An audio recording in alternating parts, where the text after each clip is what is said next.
నమస్కార జై Srikrishna welcome to Somrushi food blogs. ఈరోజు సింపుల్గా మరియు టేస్టీగా ఉండే చోలే చెనా మరియు ఉల్లిగడ్డ ఆకుతో కర్రీ ఎలా చేయాలో చూద్దామా.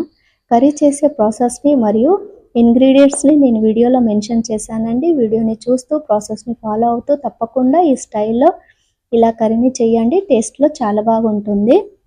మీరు చోలే కాంబినేషన్లో ఒకవేళ ఉల్లిగడ్డ ఆకుకి బదులు బొబ్బర్ చిక్కుడు వేసి చేసిన టేస్ట్ చాలా బాగుంటుందండి. ఒకసారి ట్రై చేసి చూడండి. మనము ఎప్పుడు చేసే చోలే కర్రీ కూడా చాలా బాగుంటుందండి. ఒక్కొక్కసారి చోలే చెనా ఈ కాంబినేషన్లో కూడా చేసి పిల్లలకి ఇవ్వండి. సింపుల్గా వాళ్ళకి నచ్చుతుంది. మరియు మీరు మీ ఇంట్లో చోలే చెనా చోలేకి బదులు ఏ స్టైల్లో చేస్తారో వీలైతే కామెంట్ బాక్స్లో తప్పకుండా కామెంట్ చేసి చెప్పండి. ఉల్లిగడ్డ ఆకుని అందులోని నీరంతా వెళ్ళేంత వరకు స్లో ఫ్లేమ్ పైన మూత పెట్టకుండా ఉడికించాలండి. ఇలా ఉడికించడం వల్ల కూడా కర్రీ ఫ్రై స్టైల్లో అవుతుంది. ఈ కర్రీ చపాతీ కాంబినేషన్లో లేదా ఎప్పుడైనా నువ్వుల చారు అన్నం చేసినప్పుడు కూడా సైడ్ డిష్గా చాలా బాగుంటుంది. ఒకసారి ట్రై చేసి చూడండి.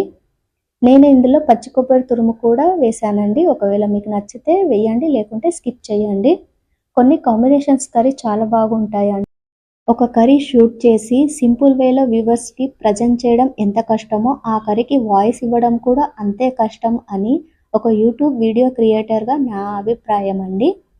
అంతే అండి, ఎంతో సింపుల్ టేస్టీ అయిన కర్రీ ఈజ్ రెడీ. రెసిపీ నచ్చితే ప్లీజ్ వీడియోని లైక్ చేయండి. మీరు చేసే లైక్ వల్ల కూడా వీడియో చాలా మందికి రీచ్ అవుతుంది. అండ్ సోమృషి ఫుడ్ బ్లాగ్ ఛానల్ని సబ్స్క్రైబ్ చేయండి. మీ సబ్స్క్రైబ్ వల్ల కూడా ఇలాంటి మంచి మంచి రెసిపీస్ మీ ముందుకు తెచ్చే అవకాశం ఈ అమ్మకు ఉంటుంది. Thank you for watching. Like, share, comment, subscribe Somrushi food blogs.